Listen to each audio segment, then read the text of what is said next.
I am not here to talk about politics. That's not what this is today. You already have your own political beliefs. I know that I have mine, and nobody really wants to come to a dude with a criminal record longer than a CVS receipt to find out what they think their political beliefs should be. There's plenty of other people who do that, and I'm going to let them do it. What I'm going to talk to you about today is the convict perspective on what it would be like if Trump went to jail. If Trump went to jail.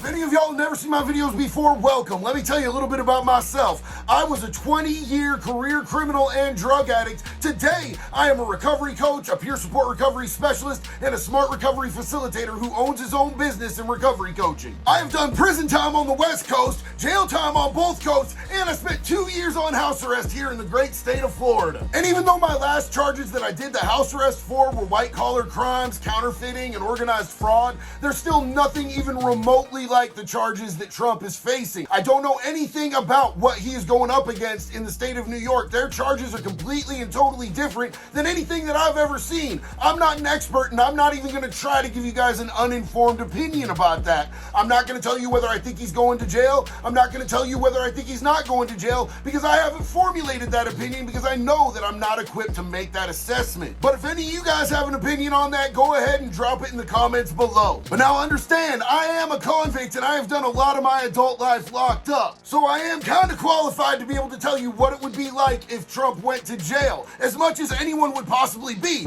But these are unprecedented waters. Nothing like this has ever happened before. So to a certain point, all of this is speculatory. Now, whether you love Trump or you hate him, he is the type of dude who evokes emotion in just about everybody. I don't see much of anybody who's neutral on him as a subject. So I've gotten a lot of comments asking me to do this video, and I've gotten a lot of questions, one of which was, how would the other inmates treat him if he was incarcerated? Now, even though I don't think that this question is particularly relevant, and I'll get into the reason behind that here in a minute, I'm gonna answer it anyway because I think that it's an interesting thing to talk about. Now, you've got people on both sides feeling different types of way about this dude, but all that it would take for him is to find that one gang, like a large-scale gang, that was willing to back his play and protect him, which he absolutely 1000% would, and they would ride out for him, and he would be protected no matter what, because nobody's going to want to start a gang war behind bars. The only people he would have to worry about is like those lone soldiers, those J-Cats, those mental health people problems. I could absolutely see somebody that was just on their own running up and trying to fill him full of holes.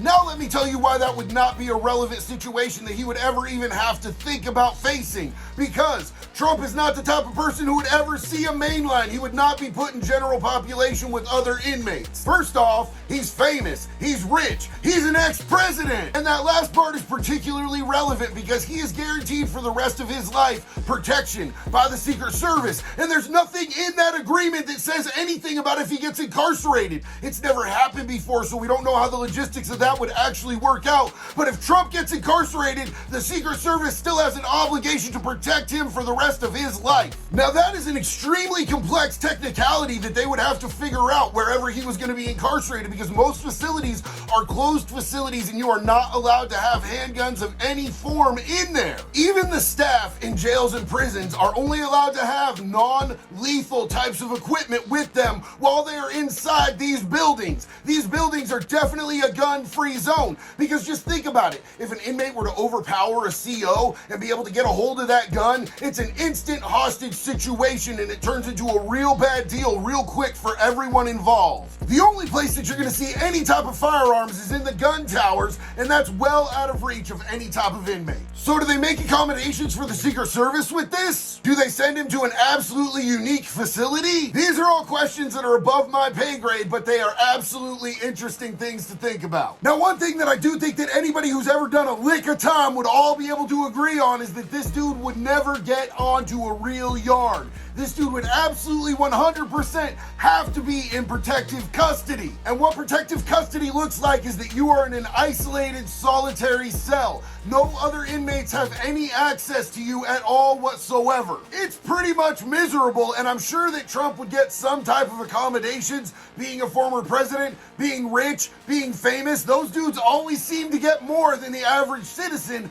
but it is still an absolute awful experience to be in solitary confinement. Generally, you are locked in your cell almost the entire day. You get your meals brought to your cell, you're stuck in there to eat, you're stuck in there to shit, you're stuck in there to sleep. Your whole time you are just locked in. Now, a lot of inmates choose to go there for their own protection, but I don't even think that Trump would have a choice. I think that he would be put there for his own protection, whether he wanted to or not. And like I said before, these are unprecedented waters. No president, serving or former, has ever been brought up on charges like this in the history of the U.S. The closest thing that ever happened to that was the president of the Confederate States being brought up on charges, but does that really count? No. Now, another hugely pertinent factor in this is that there's absolutely no laws on the books that would prohibit Trump from running or even being president while incarcerated. Think about that. Meanwhile, millions of Americans can't even pass the background check to get a job at a gas station. Make that one make sense. Running the country from D-Block. How would that work? There are so many running semantics to that whole entire situation. Could he pardon himself? Now, this is all purely speculatory, but I believe that what would probably happen is that they would probably have a separate federal facility that they would have just lined up for him for whatever time he got incarcerated. Now,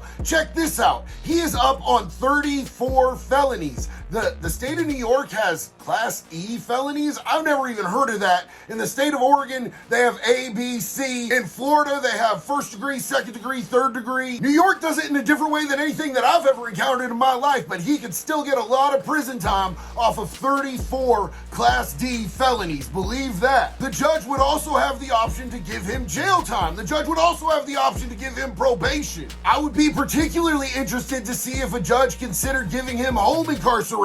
This is just my theory. This is just my running thoughts on this. But having done county time, having done state time, and having done home incarceration, I believe that probably the most realistic thing, if he got hit with all of these felonies, is that a judge would probably put him on home incarceration, like house arrest. But that's a huge if, because to get a conviction on these things is going to be really difficult. Like I said, I have not looked at the cases. I have not looked at the evidence. I don't know anything about that, and I'm not trying to argue with y'all about that at all whatsoever, because I'm not informed enough to be able to have that argument. But I will say this, how are they even going to find an impartial jury? Everyone knows who Trump is. There's no way that they're going to be able to find 12 people who don't know or have an opinion about Donald Trump. And he absolutely has the right to that 12-person impartial jury. Anything less and he gets a mistrial and they have to start the whole thing over again. For those of you who've never been through a jury trial, all 12 jurors have to agree either guilty or not guilty. If even one disagrees and holds to that idea, then they have to either do a mistrial or a hung jury. Either way, that means they start that whole process all over again. And he's gonna have the best legal team that money could possibly buy here, guys. So they're gonna know every single possible angle to try to get him off of whatever charges they have gotten up against him.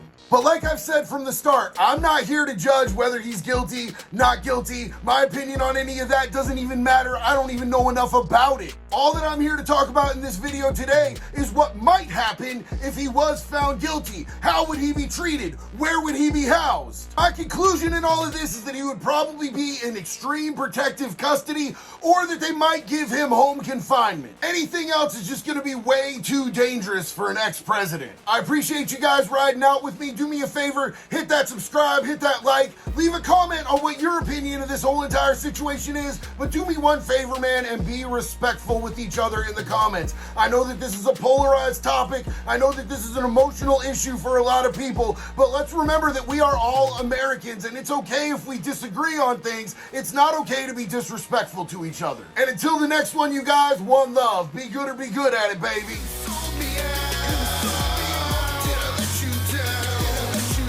I went to prison, and now my butt hurts, and all I got was this lousy t-shirt. I met some big scary dudes with bad tattoos, and they took me to the shower, showed me what inmates do. I went to prison.